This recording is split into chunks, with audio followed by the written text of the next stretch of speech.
Mesdames et messieurs, bonjour et bienvenue sur Télé Djibouti pour cette nouvelle édition de votre journal de 15h au sommaire de l'actualité. Djibouti célèbre la journée mondiale des réfugiés.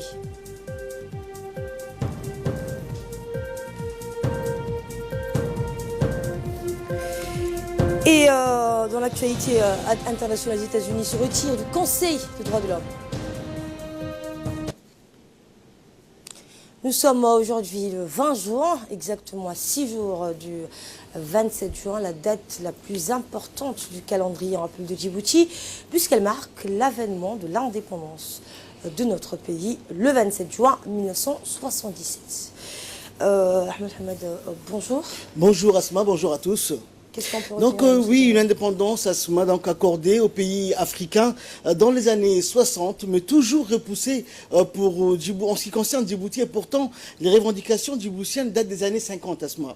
Le mouvement indépendantiste donc verra un de ses points culminants lors de la visite à Djibouti du général de Gaulle en août 1966, où les Djiboutiens donc ont clairement fait entendre au numéro 1 français leur volonté brandissant des banderoles de la même nature. Une manifestation donc prévue devant la chambre de commerce est violemment reprimée et le soir venu, une chape de plomb s'abat sur la ville.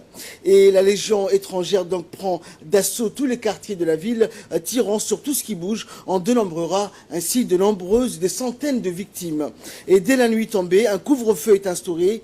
Il n'est même plus possible d'enterrer les morts. Il faut attendre le lever du jour et garder les cadavres à la maison. Le moindre mouvement de personnes et la Légion tire sans distinction sur des civils sans armes. Personne ne connaît le nombre exact de victimes parce que les cadavres dans les rues étaient ramassés par les véhicules de l'armée française et enterrés par les soins des services de la voirie coloniale de l'époque.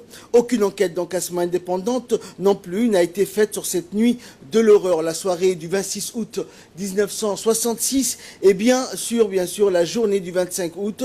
La suite fut tout aussi douloureuse. Déportations, rafles se succèdent. Les centres de triage entourés de barbelés font leur apparition comme le rideau de fer qui servira de ceinture désormais à la ville de Djibouti. C'est le début donc du régime de la terreur qui tentera d'étouffer les vœux d'indépendance des Djiboutiens. Mais pour combien de temps? Parce que la lutte des Djiboutiens ne s'arrêtera jamais donc jusqu'à la victoire du 27 juin. C'est ce que les jeunes Djiboutiens doivent savoir, que de nombreux Djiboutiens ont donné ce qu'ils avaient de plus cher, leur vie. D'autres ont souffert pour que nous vivons aujourd'hui libres et égaux. Merci Ahmed Hamad pour ces précisions. Je vous le disais en titre, la journée mondiale des réfugiés est célébrée le 20 juin de chaque année et le nombre de réfugiés et de déplacés ne cesse de monter.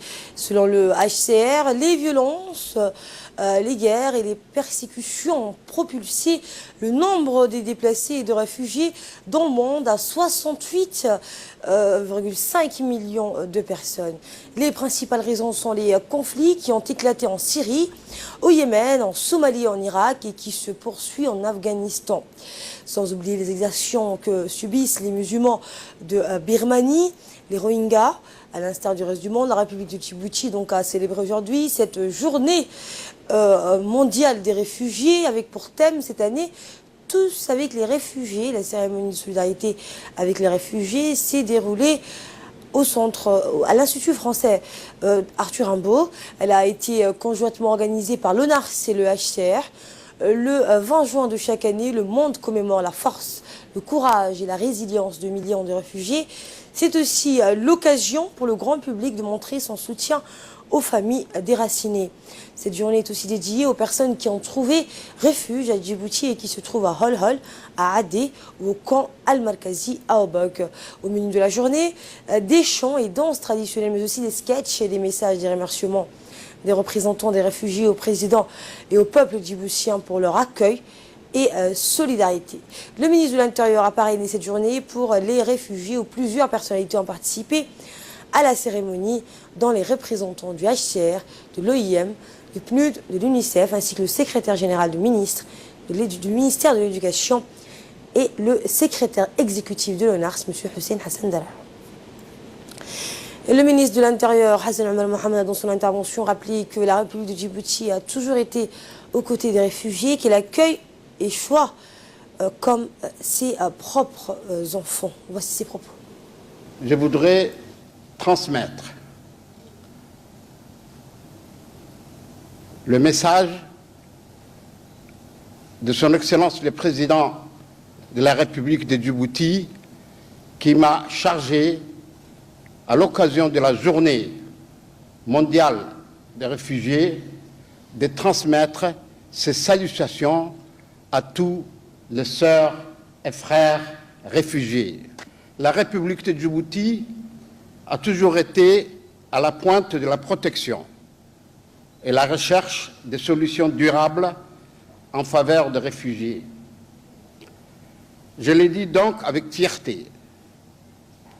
Le cadre d'action globale en faveur des réfugiés a été une avancée majeure dans la protection et l'assistance aux réfugiés. C'est grâce à ce cadre d'action globale que les réfugiés ont été intégrés dans les systèmes d'éducation et de santé publique au même titre que les Djiboutiens. Conformément à la volonté du chef de l'État, Son Excellence, M. Ismaïl Omar Guelleh, la loi sur la protection des réfugiés et les 2 décrets d'application ont permis de renforcer la pleine jouissance des droits fondamentaux des réfugiés. Ainsi, lundi dernier, nous avons pu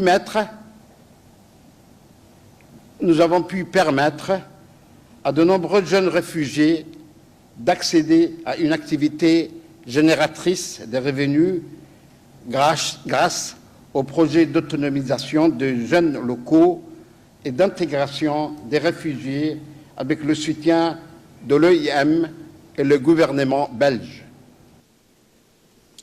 Et pour sa part, le directeur exécutif, le secrétaire exécutif de NARS, M. Hussein Hassan Dalala, a indiqué, je cite, « Notre président a instauré un droit pour les réfugiés qui se trouvent à Djibouti. Matin et soir, nous sommes mobilisés afin de leur venir en aide. Et grâce à Dieu, Djibouti est connu pour son aide envers les réfugiés et nous sommes en avance sur plusieurs pays dans ce domaine, donc pour leur accueillir chaleureusement les réfugiés. C'est donc une grande tâche honorable. Nous remercions, a-t-il dit, le chef de l'État Ismaïl Omar Guelleh et la première dame, Mme Khadra Mohamed Haïd, et notre ministre de l'Intérieur Hassan Omar, qui est en permanence à nos côtés pour faciliter la fonction. Même les réfugiés sont au courant des différentes choses que l'on fait pour eux. De notre côté, nous nous efforcerons de rendre la vie des réfugiés meilleure jours après jour. En marge de la célébration de cette journée, une vidéo a été projetée relatant l'historique et l'avènement des réfugiés installés à Djibouti. Cela remonte depuis la guerre de l'Ogaden en 1977, où des déplacés de guerre suite au conflit qu'a opposé la Somalie à l'Éthiopie.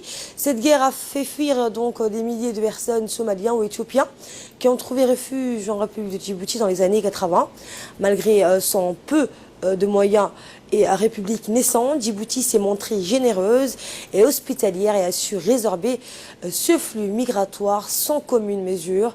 Au fur et à mesure, les réfugiés se sont intégrés au sein de la population, voire naturalisés, certains d'entre eux, avec à la clé une éducation en bon et due forme pour leurs enfants depuis l'arrivée à la magistrature du président Guelleh. Fervent défenseur de la cause des réfugiés et des droits humains en général, Djibouti n'a pas manqué à son devoir de terre de rencontres et d'échanges en accueillant encore une fois les réfugiés fuyant les affres au Yémen, tout récemment suite à l'appel solennel du ministre de l'Intérieur à la communauté internationale qui a déclaré en substance que Djibouti est volontaire à accueillir, malgré peu de ressources, ces populations déplacées yéménites. Tout cela a été le maître mot de ce documentaire projeté ce matin à l'Institut français Arthur Rimbaud, marquant la célébration de la journée mondiale des réfugiés. Et en cette période de grande chaleur, la vigilance est de rigueur pour éviter les sinistres, d'autant que le Khamsin commence à souffler. Eh bien, ce Khamsin rend en outre la mer agitée, la visibilité est réduite. Les usagers de la route doivent rester vigilants. Les personnes prenant la mer en cette période de Khamsin doivent s'informer des conditions météorologiques. Le feu de cuisine doit être constamment sous surveillance et les enfants ne doivent pas manipuler les allumettes ou les briquets pour éviter tout risque d'incendie fréquent en cette période de grande chaleur. Et cette décoration, le concert Ousmane a abrité ce matin une cérémonie de décoration à l'endroit de M. Moussa Abdoulaye Awale, entrepreneur et prestataire de services au profit de 2 bataillons djiboutiens déployés en Somalie. Cette cérémonie présidée par le général de corps d'armée, Zekele Cheikh Ibrahim, chef d'état-major général des armées, a vu la participation du général de division Omar Nour Soubaglé, chef d'état-major de la défense, du général de brigade Tahir Ali Mohamed, sous-chef d'état-major de la défense, du général de division Hassan Ali Kamil, ainsi que des hauts responsables militaires des forces armées djiboutiennes. Était également présent le colonel Mohamed Barkhat, commandant du secteur 4 de la région Hiran, où sont déployés nos 2 bataillons djiboutiens. Le colonel donc a remercié les efforts consentis par l'entrepreneur. Le général, pardon, a donc rappelé les efforts consentis par l'entrepreneur M. Moussa Abdoulaye depuis le déploiement du 1er bataillon djiboutien en Somalie en 2011, malgré la menace permanente et quotidienne de la milice Al-Shabaab. Sa persévérance, son courage et sa disponibilité a permis de faciliter la mission des 2 bataillons djiboutiens déployés en Somalie. En guise de récompense pour le service rendu, le général a décoré M. Moussa Abdoulaye Awale de la médaille de l'officier de l'ordre national du 27 juin. Et nécrologie pour clore l'actualité nationale, nous avons le regret de vous annoncer le décès de feu Abdi Ali Diliye, le fils aîné donc du défunt Ali Gab. Feu Abdi Ali Diliye Egal était un sous-officier de l'armée nationale. Il laisse derrière lui une veuve et 10 enfants et des petits-enfants que le trio l'accueille dans son paradis éternel. Inna lillahi wa inna ilayhi raji'un. Et de là, nous passons aux nouvelles à travers le monde avec Ali Abdoulaye. Bonjour Ali. Bonjour Asma. Nous entamons après le retrait de l'UNESCO, la réduction des aides destinées aux Palestiniens à travers l'URWA. L'administration donc Trump se retire du Conseil des droits de l'homme. Effectivement, donc les États-Unis ont annoncé cette nouvelle hier, le retrait du Conseil des droits de l'homme de l'ONU comme ils l'ont fait auparavant en se retirant de l'Organisation des Nations Unies pour l'éducation, la culture et la science et ont réduit les aides à l'organisme d'aide aux Palestiniennes, l'UNRWA. Ce retrait intervient après des plaintes déposées par l'autorité palestinienne contre les massacres et exactions perpétrés à Gaza et les risques de poursuites judiciaires à l'encontre des dirigeants israéliens. Israël s'est d'ailleurs félicité de cette décision des États-Unis. Le Premier ministre israélien Benjamin Netanyahou a remercié le président américain Donald Trump pour ce nouveau soutien après le transfert de l'ambassade américaine de Tel Aviv à Jérusalem. Le retrait de la Commission des Nations Unies des droits de l'homme a été annoncé par le secrétaire d'État Mike Pompeo et l'ambassadrice américaine à l'ONU, Nikki Haley. Le secrétaire général de l'ONU, Antonio Guterres, a déploré la décision américaine. Zeid Raed Al-Hussein, le haut-commissaire des Nations Unies, a de son côté indiqué que le droit de l'homme est touché en déclarant qu'il est déçu de la décision de Washington. Et à l'étranger, toujours sur le terrain, l'avion israélien a mené hier plusieurs raids visant des cibles de mouvements de résistance. 25 objectifs ont été visés. Selon le service de presse de l'armée israélienne, l'aviation a mené dans la nuit d'hier à aujourd'hui 3 raids à Gaza et aurait détruit 25 cibles des mouvements de résistance dans des sites militaires et un camp d'entraînement souterrain. Les militaires israéliens ont annoncé avoir dénombré dans la nuit de mardi à mercredi environ 45 tirs de roquettes en provenance de Gaza, dont 7 ont été interceptés par les systèmes de défense anti-aérienne. Les tirs en provenance de la bande de Gaza ont commencé à se suite à ces raids aériens israéliens contre 3 sites du Hamas menés aux environs de minuit. Depuis la fin du mars, plus de 300 incendies ont dévasté des milliers d'hectares de champs et de broussailles côté israélien. Et en Côte d'Ivoire, 18 personnes ont trouvé la mort à Abidjan après des pluies torrentielles. Effectivement, c'est un bilan lourd. 18 personnes ont été tuées dans des inondations causées par des pluies torrentielles et qui s'y sont abattues sur Abidjan dans la nuit de lundi à mardi. C'est un lourd bilan qui a été enregistré en pleine saison des pluies. 136 personnes ont en outre été secourues par les sapeurs-pompiers.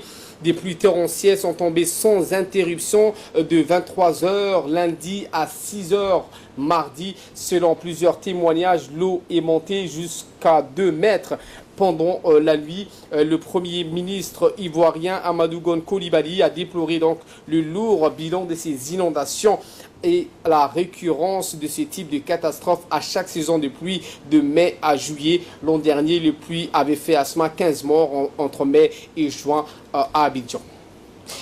Et nouveau sauvetage en mer de migrants, plus de 500 migrants ont été recueillis par un navire des gardes-côtes italiens et ont débarqué en Sicile. Effectivement, plus de 500 migrants donc secourus en Méditerranée et ont été acheminés en Sicile par un navire de garde-côtes italien. Le navire Diciotti des gardes-côtes italiens est arrivé hier au soir dans le port de Pozzallo, dans le sud de la Sicile, avec 522 migrants à son bord.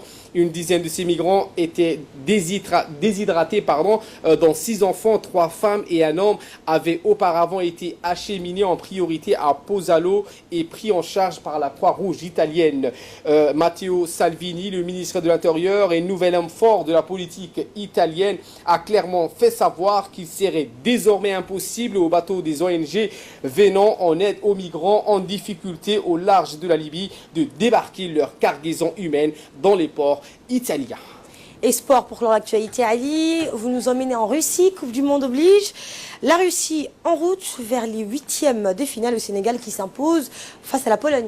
Autre remarque, le retour de Mohamed Salah n'y a rien fait. La Russie donc a surclassé l'Égypte hier en ouverture de la 2e journée de la phase du groupe de la Coupe du Monde avec 3-1. L'équipe nationale de Russie, la Sbornaya, donc file en 8e. Les Pharaons sont quasiment condamnés après son festival en ouverture contre l'Arabie Saoudite. 5-0. La Russie a encore fait le spectacle contre l'Égypte à Saint-Pétersbourg. Les Russes n'ont pas eu à forcer leur talent. Les Pharaons ont craqué quasiment seuls en début de seconde période. Les Sbornaya filent en 8e de finale, même si ce n'est pas mathématiquement fait et devraient disputer donc une finale pour la première place contre l'Uruguay lundi prochain. Les Égyptiens sont eux quasiment condamnés. Eh bien, l'équipe du Sénégal s'est imposée à ce match contre la Pologne 2-1 hier soir à Moscou. Les Lions de la Teranga ne souffrent d'aucun complexe. Insistant, ils ouvrent le score peu avant la pause alors que le malheureux